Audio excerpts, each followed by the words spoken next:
Hi, everyone. Welcome to Beyond Success. Today on Beyond Success, I'm joined by Andy Rourke. Andy is a man who has built a life at the crossroads of business, culture, and creativity. So, Andy is the director of a UK-based film company called Quantum Films, dedicated to nation branding. He's also an investor in Tamarindos, a farm-to-table project in Mexico, where a few years ago he celebrated his 50th birthday with a gathering that reminded us more of a community than just a celebration.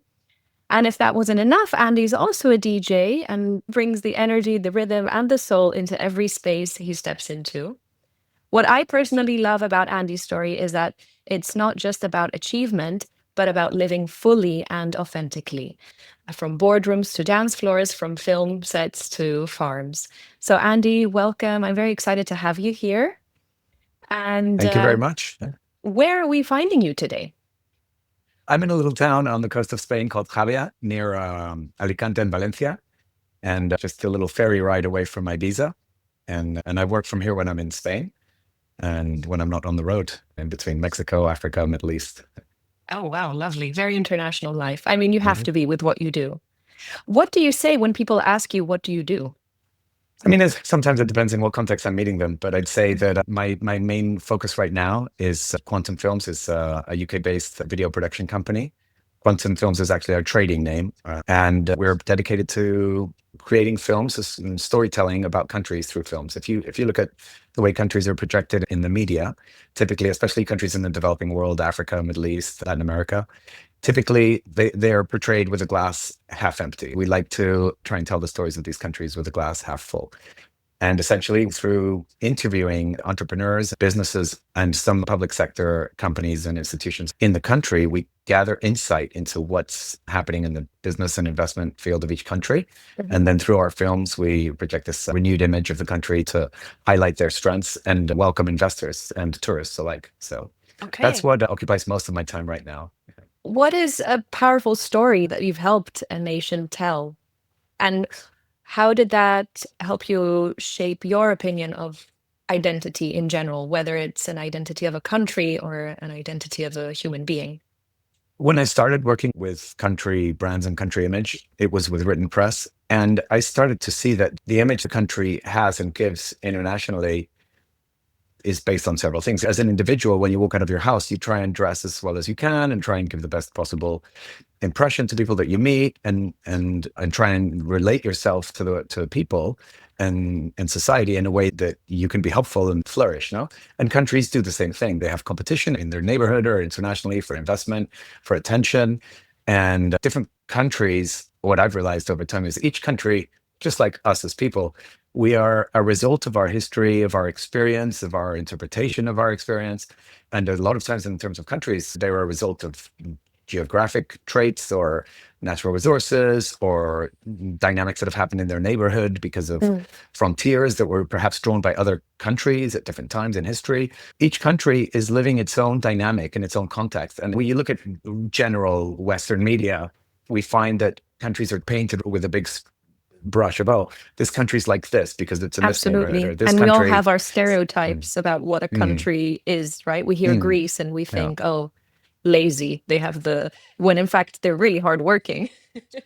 Yeah. And the thing is that those perceptions change over time as well, because the Yeah. 2007, 2008 crisis, Greece was in the bad books of the IMF and the international community. But we go back before that, just as little as 5 years or forward another 5 or 10 years, and the story changes. Yeah, and it reminds me a lot of psychology when we talk about our parts, like internal family systems.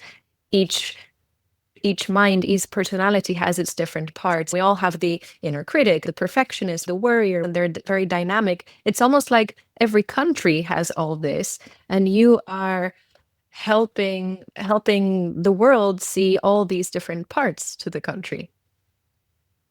Certainly, and we have the great honor and pleasure of doing it through the eyes of the people that are working in the country itself. I mean, Mm. it's reporters can go to a country, spend a week, and get their idea, interview a handful of people, get an idea of what's going on in the country, and they can analyze macro information that's available about the country, and they can have their experience Mhm. and write about it. When we tend to spend a lot more time in each country, and we are interviewing on film several people in the public sector, but also people in the private sector.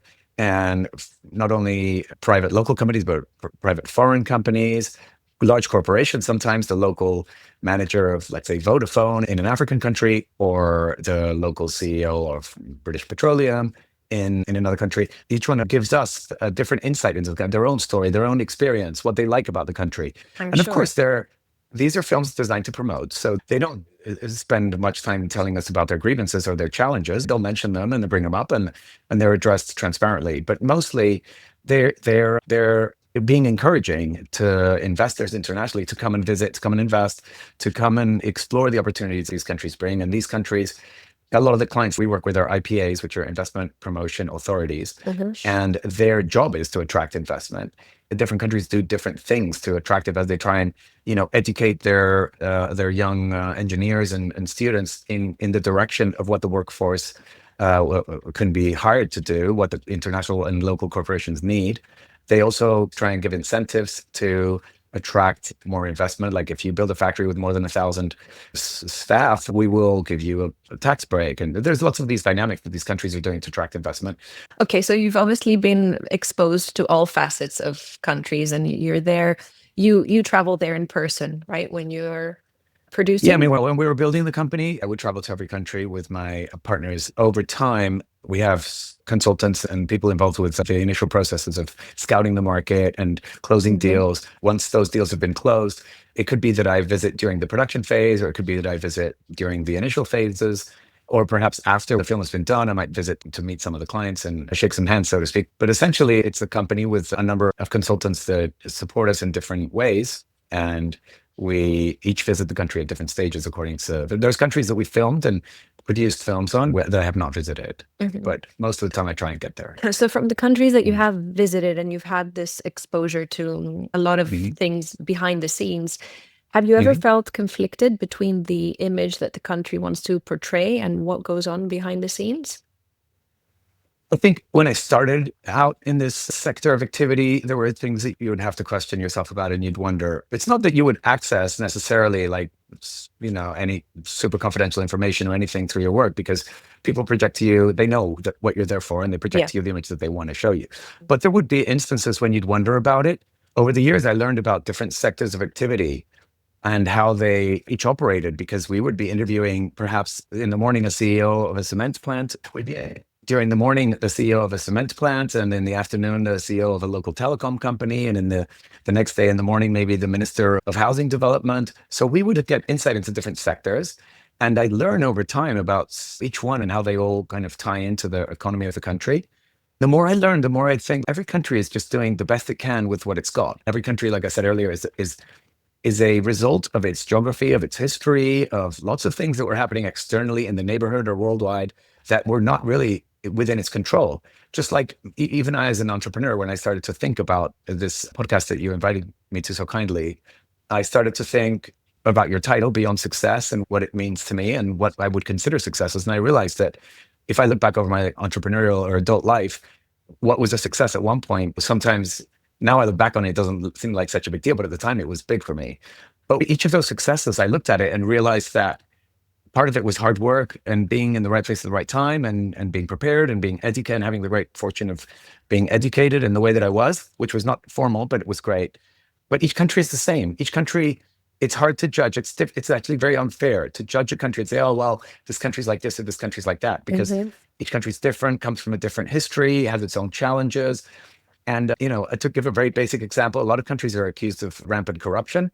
I would say that the countries accusing these countries of corruption also have their version of corruption. It might be dressed in a more elegant suit, or it might be, Yeah, disguised in a absolutely. different way. But there are levels of nepotism, all the things that the media criticize about the countries that we like to work with and like to help. There's a level of facetiousness and hypocrisy coming Hmm. from the Western media in general, brushing everybody with the same strokes. I've seen that to be very unfair. And it's part of what makes me happy and proud to work in the sector that I do, to Hmm. give countries a chance to tell their positive stories, because it's outrageous sometimes the kind of accusations you see fly around. And It gets Absolutely. frustrating. Yeah. What are Yeah. some of the countries you've enjoyed working with? Every country that I've been to, I've enjoyed working with. We've even, gone to countries and to propose some things and they haven't worked out, but we had a great time while we were there. Mexico is a great country that's so vast. That was one of my first experiences 20 years ago in this field. And we were there during 9/11, actually. And that kind of shifted a tiny bit the nature of our work because of its strong relations with the United States. We were publishing our work in American media at the time. Mexico's been phenomenal. Ivory Coast is great right now. We worked with Bahrain, with the business-friendly Bahrain branding, which is quite symbolic of the country's efforts to attract investment in a very particular segment. It's been a great honor and pleasure to work in these countries. We worked in Seychelles, which was beautiful from a more personal level, but it was Mm. because it's a small country and decisions were made fast. We didn't get to spend that much time there, but it was wonderful. I was in Yemen at one point, and I was in Iran as well, working. That was many years ago at a time when Iran was kind of coming out, and the between the EU and the US and the UN to bring Iran into the international order of countries. Sadly, some external dynamics changed, and that meant that the country that did not succeed. That initiative of bringing of Iran's willingness to kind of open its borders a little more for whatever reasons that were out of Iran's control, in my perception. Mhm. Yeah, it's been super interesting to visit these countries, and every single country I visited have amazing people in them, wonderful people who want their country to prosper. They want their country to succeed. They want better things for their populations. They want their own Right. version of success. Everybody's working hard to try and get ahead. What was your path into this journey about nation branding? You said you started, the first project was 20 years ago in Mexico. Yeah. What led you? I was thinking about this as well when I was starting to think about the conversations we could have today. My parents worked very hard to put my brother and sister and I in through very good private schools in our younger years. And we went to university later on. I did not succeed at university because I got distracted and I got a job as a waiter. My parents had almost gone into debt paying for our primary education Mm. and didn't have a lot of money to support us during our university years. I got a bit lost and ended up working as a waiter at a pizza cafe. Mhm. And suddenly I had money and I could pay my rent. I was like, oh my God, this is amazing. I've made it. At that That was time, your. paying the rent was like, oh my God, I don't have to worry about that anymore. So that was my first feeling of success. That led me into getting a job later on in Spain, for a Spanish hotel company called Sol Meliá. And they were hiring hotel entertainers and PR. You'd do games during the day. I was happy to treat it like a summer job initially. You just do games for the teenagers in the hotels and shows on stage to entertain the clients and make them stay in the hotel and spend money in the hotel. That was, for me, a great experience because I got to learn languages. I started to develop my French and Italian. I grew up in Spain with English parents, so I already spoke two languages, and that helped as well to Mhm. learn my third and fourth.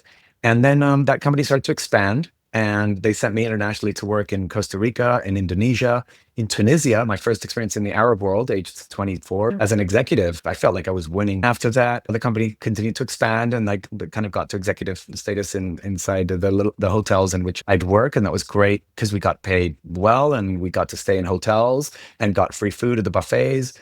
To this day, I'm not a very good cook because of that. I've just always got taken care of. After that job, my sister hooked me up with an interview to get into the business of the nation branding through a company she was working for. I worked for this company for 2 years, learning how it all worked. That was hard to get in because I Mm. didn't have a university education, but with a bit of tenacity and some strong motivation and luck, because I've been reading those books by Anthony Robbins, like From Good to Great and Don't Take No for an Answer. At the beginning, my friends would criticize me for reading these self-help books, but it was really helpful to me to gain self-confidence and to be able to fight for what I wanted. And I eventually convinced the company that had said no to me to give me a job. I worked for them for a couple of years, learned how the business worked. And then my sister got an opportunity to open a company with a partner, and they invited me into the company. So I started as an entrepreneur age 29, maybe 30. And that was a great insight. And it's always important when you start as an entrepreneur, if you can have partners that have more experience than you, it's super useful. And at the time, I started like 2 or 3 companies with different people. And I was DJing at night. I was living in Madrid with my wife at the time. We were growing the company that we were working in together. And then I was working for another 2 companies. One was doing videos for Euronews. Another one was doing articles in Time magazine. And I was building my own company as well, with When did you my partner, sleep? my sister. Yeah, well, that's a good question because at one point I felt like I was working hard, but I started to have some health issues. And I went to see doctors and nobody knew what it was. But eventually someone sent me to a psychologist, and that psychologist says, look, man, looks like you're working 3 companies and DJing. Why didn't you quit one of them? And then you'll be fine, which I did. And then, of course, I was fine. I was just anxious to Yeah, succeed, I sometimes would all you say. need is a bit of sleep. Yeah. Yeah. Yeah. So Hmm. to get you to answer your earlier question, sorry for going off, but to answer your earlier question, how did I get into this? My sister kind of gave me a break and got me into a company. And then I started as an entrepreneur with her. The shareholdings shifted over years. We worked with Written Press for many years doing advertorials. We worked with The Economist magazine and did many publications on many countries for many years successfully with The Economist magazine, which was a big honor and success to work with such a prestigious publication. And I was going to say something about luck and success. In 2007, there's a financial crisis. As you know, a lot of our competitors were suffering, and governments stopped spending on advertising and on consultancy as soon as they have difficult financial hardship. Hmm. And every country did between 2007 2009. But what we were lucky to be working with such a prestigious publication, because that luck would mean that we would get to continue to do business as some of our competitors were struggling. So that was that's luck. Sometimes you're successful and you say, oh, I'm great. Oh, it's because I worked hard. A lot of times there's external factors that we ignore that have kind of edged you in the right direction. And if you had good preparation or you were ready to work hard, you can take advantage of that. Eventually, one of our associates, who is now a partner, Rob, suggested that we start to work with British Airways and start doing videos on their airplanes, which we started to do very successfully for many years. And that's how we got into film. We went from print as the online revolution was beginning. We continued to do print for many years and still do. We transitioned into film and put films on countries on British Airways flights for many years. You'd take off on your flight to, to the US or whatever, and you'd see a film, come and invest in Mauritius or come on holiday to Egypt. And this, I've dumbed it down, but that's what we did for many years. And then over the last, the COVID, for example, was a very transitional period because no country was advertising itself, come and visit us. Everybody was on lockdowns. So that's when I took advantage and went to Mexico and invested with some partners in a great real estate investment there on surrounding a farm to table restaurant run by a close friend of mine, Enrique Silva, who you've met, I believe, and Yes, which is in at a series it's of called yeah, Tamarindos. It's in Baja California. Everyone should visit it. It's amazing. It's such a beautiful. It's a and yeah, sanctuary essentially yeah, with wonderful yeah, food. yeah. That's right. Baja is known very much for Cabo San Lucas, Mm. which appears as Cabo on many Hollywood movies. San Jose del Cabo is about 30 kilometers away, closer to the international airport of San Jose del Cabo. And it's a beautiful, region with it's growing a lot of surf in that area. There's a lot of California and American investors and open-minded types that go down there for the ease of life, the beautiful port, its proximity to the United States, and its safety and security. And people talk about Mexico as being risky. Some parts of Mexico you're better to avoid, but San Jose del Cabo is not one of them. Yeah, I So I'm definitely very felt happy and extremely excited to be safe there. when I was Mm. there. So that was an Speaking of exciting. Sorry, go on.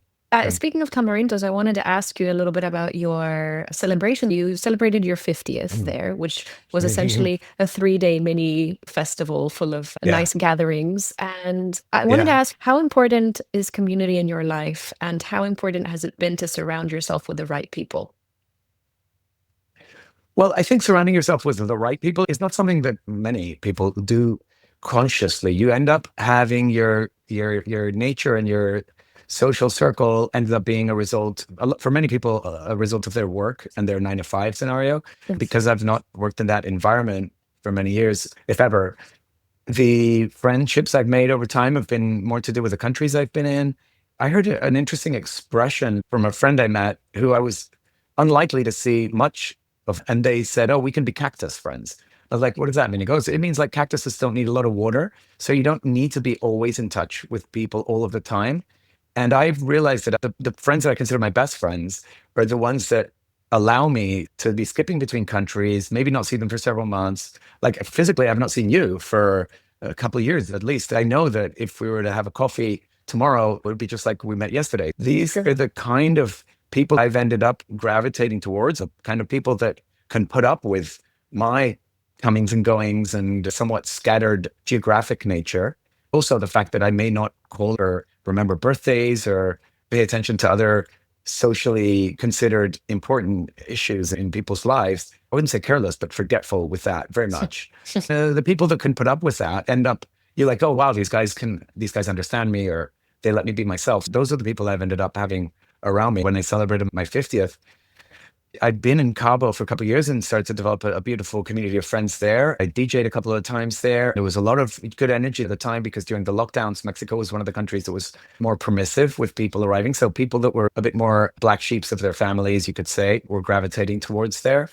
And at the same time, I had many friends from Ibiza that I'd met over the years, and they were itching for a party because they'd been on lockdown, more severe lockdowns in Spain than Mexico. Hmm. So when I managed to congregate between 150 and 200 people over 3 days in Cabo on the farm, on the Tamarindas farm, to table kind of restaurant and organic farm that my friend runs, they were all coming with amazing energy, itching to have fun, meet people. Mexicans in general and people who go to Mexico are really open-minded, energetic people wanting to live life to the fullest. I was very fortunate to be able to congregate that many people there at the time. I forgot the question, by the way. Definitely a testament to your cactus friends. I like that expression, and Mm. a testament Yeah. to, yes, it's also about that they don't need so much watering, but when you do drop in with them, I feel like you're the type of person that when you are with someone, you're very present and you're very interested and you're Hmm. very open to sharing ideas. And I think that also helps keep the cactus friends alive. So yeah, and I agree with you. Your vibe attracts your tribe, and your tribe also attracts your vibe. Depending on who you have around you, you get more inspired or get more ideas. I'm sure that Tamarindo's also opened up a whole new aspect of life to you in certain ways, or perhaps not. You tell us. Certainly. I mean, it was the first time that I ventured out of the world of communication and nation branding and sponsorship of sponsored, Yeah, and films into and hospitality. and asked to get into the real estate. Yeah, essentially because what we did was initially we bought some land surrounding the farm and ended up buying a bit more later in the same area. But the initial thing was you're a landowner. Then we started to develop the project with our own resources Mm. and became real estate developers. And that's been a beautiful experience and very fulfilling. And I felt enormously helped by AI to be able to fine tune and learn more faster and structure better some of the ideas. I mean, it's been very helpful to me to learn about real estate alongside my partners and with the very skilled and excellent advisors and consultants and architects and friends that have been coming through, and each one bringing their support to the project. Right now, it's looking like quite a spectacular and the largest project I've ever been involved in, but hopefully not the largest I will ever be involved in. It's been a beautiful experience. Mexico, the real estate sector, the atmosphere in Baja, learning about a new sector has been incredibly fulfilling and helpful to me. But again, when you're talking, because your podcast is called Beyond Success, when I look back, I'd like, when is success? Like felt like success when we bought the land and managed to close the deal to get the Mhm. land. I was like, oh my God, we made it. But then, of course, you start to become a developer, and then you got to build the houses, and then you got to build the amenities. All of this is a process, so it's an ongoing, it's an ongoing. Right now, I have my 1 week goals, and I have my 6 month goals and 5 year goals.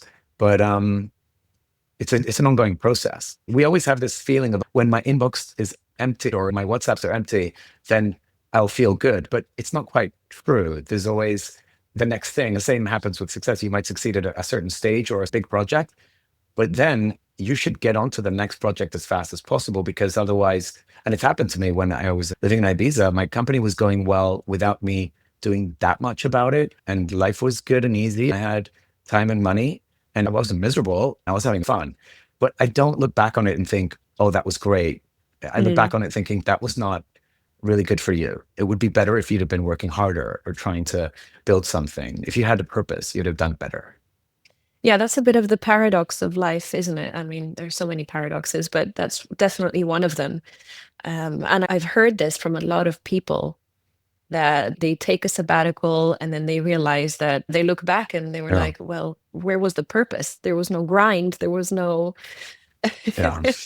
Again, on the flip side of that, people can get too focused on the grind. It's a balance of always having a vision for the future and wanting the next thing, but also being content in the present and being grateful for everything that you have achieved thus far. But being in that space. Certainly. I mean, the The other day, I was on an electric e-foil board, which is the surfboard that goes above the water. Mhm. Rather than a sport, it's more like a meditation. At one point, I was up in the air and suffering from a level of general anxiety about work and, the next project and how are we going to do this and just all these objectives that one sets for oneself. Mm. And sometimes we overset goals and we're overzealous and over anxious to achieve things too fast. We put too much on our plate, so to speak. That has its advantages. But at one point during this surf the other day, I suddenly thought to myself, wow, Andy, like, you've worked across different sectors, you've invested in different sectors, you learned how to DJ, and you didn't make it as a famous DJ to make a lot of fame or a lot of money or to travel the world DJing, but you got as far as you could DJing in Ibiza. You warmed up the dance floors in all of the great clubs and for some of the world's best DJs. And that was already like as far as I could probably get as a DJ, if I think about it realistically, with the level of talent and hard work that I was ready to put into it. Apart from the fact that I'm not musically gifted or educated. So I did as far as I could. And I was thinking during my surf, you learn how to DJ and then you learn how to surf on these gadgets. And then, you've traveled so many guys, must have traveled 50, 70 countries maybe over the years. And just the full life experience has been so full. And of course, if you look at it from someone else's perspective, someone who's in a 9 to 5, it's like, oh my God, wow, I want to live that life. But for me, it's strange how you still have this hunger for the next thing, or you want to build something else, or you want to succeed at things. I was flattered when you said, I want you to talk on my Beyond Success podcast. And I was like, wow, well, fuck, I don't feel successful Mhm. nevertheless, and I don't, if anything, I feel striving and fighting like I imagine everybody is. That's true. And I've had similar conversations with many people in their 40s, 50s, 60s that on paper are extremely successful, but still have that, have I, wait, actually, yes, I have. I guess I have done a few things. Yeah. Yeah. Yeah. It was nice for me when you asked me about this podcast. I took some notes and I said, okay, what has been for me moments of success? Because the beyond success concept I was struggling with, like, what is beyond success? And we have this feeling, just like I said about your inbox or your answered WhatsApps at the end of the day, Mm. you feel like there's a moment that you reach and that's it. Mhm. But when you're reaching it or when you've reached it, you hardly even realize you're already like, we're wondering or worrying about what's next and what you need to do next. Because some people get to great levels of success, let's say it's financial or in terms of fame or personal accomplishment. And once they get there, they spend too much time trying to keep it. Mm. If you think of in the tribal times, if we found a good spear or a good rock that would be helpful, we needed to keep that because your survival could depend on it. And we do the same with material gains as humans now today Mm. that, oh, I have attained this. I need to protect it. There's been times when there's things I could have and should have let go, but I didn't because I was too attached to them, to Mm. how much it cost me to get them or the passion and blood, sweat, and tears that you put into something. You're like, how can I let this go? This is valuable to me.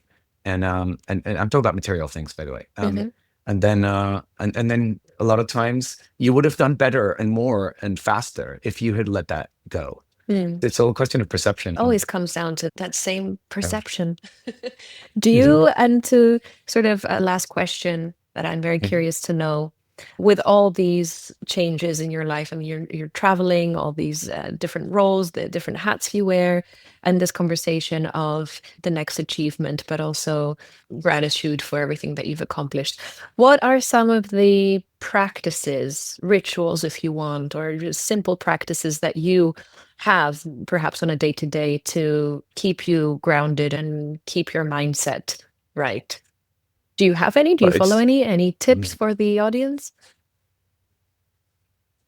I wish I could be more helpful. To be honest with you, I wish I had these rituals and practices. I think that any level of success I've achieved is despite the lack of practices rather than because of them. I know Mm. that it's important to do sport. And right now, I bought myself a walk pad just for my house to kind of like when I'm on phone calls and on the occasions that I'm watching YouTube videos, I watch some garbage on YouTube. And when I'm watching Instagram or Netflix, I try and do some of it standing up and walking, trying to get some extra kilometers in per day. I mean, with the active lifestyle, I am generally in movement, Mhm. but I have been feeling over the last year that I'm scattered in my behaviors. Maybe I start several things at the same time and I don't feel like I'm completely accomplishing any single one of them. So to be honest with you, it was a bit overwhelming when you initially brought up the issue of success. It's only when I look back and analyze it, like you said, those other people had done, that I feel a degree of success in some areas of my life. But also, there's always a feeling of a degree of failure in other areas of your life. And I've been learning over the last couple of years, and more recently, the last few weeks from reading books and such, that I may have ADHD, which is the attention deficit disorder. Hmm. So the benefits of ADHD is that you can hyper focus on things that interest you. Hmm. And it attracted my attention when you said earlier, like that you felt that when I'm with someone, I'm very, very present. And Hmm. that's because I can hyper focus on someone or something that interests me at the time of being there with them. Hmm. But if I'm in another country and they're out of sight, out of mind, then it's Yeah. harder for me to feel and to project that same sense of presence. And that can be difficult for friends who require that. And that's been I've only learned lately, because I've lived my whole life, if indeed I do have the ADHD, Hmm. I lived my whole life on the premise of, oh, whoever can put up with me and my unusual lifestyle, that's the kind of people I should be hanging out with. And those are my tribe, so to speak, people who will permit me my, particularities. And now looking at different businesses I've been involved with, a number of countries I travel to, even my first job, when you're in a hotel, every 2 weeks, there's a new batch of tourists that come and stay and that you're in contact with. So I've always been exposed to a large amount of input and people and conversations. I feel I've always been very present and interested when engaging with this new country, new person, new dynamic. Even in the countries when we were selling the sponsorships and dealing with the governments, we'd have conversations with taxi drivers to know their perspective of the government. And all of this has been intellectual nutrition. It's just like you Hmm. eat and drink. You want to feed your brain and mind with information and knowledge. And then what I've realized with ADHD is that it's difficult to structure it, recall, and remember things because even when you are engaged in a situation, you're thinking about three other things at the same time. My friend told me that she thought I had ADHD. It's like, she told me, "Oh, Andy, you have it." And I'm like, "I don't have that. What is it?" Then she said, "Come on, Andy, you're playing chess on your phone. You're making a phone call. You're making a sandwich. You're talking to me. And also your mind is somewhere else. Hmm. So come on, man." I only started to read about it over time and start to realize that the advantages of ADHD, which is hyper focus, when you get interested or design Yeah. yourself to do something, Hmm. once you're into something, you do it very well and very intensely. Yep. And thankfully, because of my history and education and languages and such, and intellect, which to a degree is inherited, as you know, as well as formed. I think it's just been lucky. I look back on my success, and I've just been lucky to be a product of in the areas that I've succeeded, and lucky to be a product of this. And even now, today, I think I've done better in my interview with you because it's my day 3 of taking medication for ADHD. So I feel that I've been more focused and less scattered. Yeah. A So lot of entrepreneurs actually have ADHD, including, he's not an entrepreneur, but he is my favorite therapist in the world, Gabor Mate, who actually wrote oh a yeah. fantastic book on Mm, ADHD yeah. called Scattered Minds, which I highly recommend you read. Uh, he was diagnosed, I think, when he was 60 years old or 70 or something, maybe. Wow. Yeah. Yeah, yeah. He has a Yeah, very he's interesting great. take Yeah. on it. Yeah. Yeah. Um, yeah. Well, Andy, thank you so much for this wonderful conversation. It's been inspiring. It's been very authentic. And I feel like, yeah, you've been very open about your journey. And what's inspiring is that you spoke of luck, but I also think it's the perspective that you choose to have on a lot of things. And yes, for example, COVID happened, but you chose to see it as an opportunity for less competition. Someone else could say that's game over, but you chose to see it as this is my opportunity to have less competition. And that's something I will personally take away from our conversation today. And the power of reading books, whatever book that may be, that was what made you have that grit and made that company give you a chance, even though they said no. So sometimes it's about Mm, not taking no for an answer yeah. and the courage to not go on the path that perhaps your parents had drawn for you. And, if it takes being a waiter in the beginning, you know, same Mm, as me, I worked as a stewardess on a boat for a few months before I realized what I wanted to do. mhm. I'm still figuring out what I want to do. I don't think that ever finishes really, but the courage to try things and experiment and see setbacks as opportunities, which I think you've done again and again Yeah. in your journey. So thank you very much for sharing all that with us today. And I look forward to listening to this episode again. Thank you very much. I Yeah, look forward to it too. yeah. It's been quite educational for me to participate. So thank you for thinking of me. Happy to hear that. Thank you very much. Take care, everyone.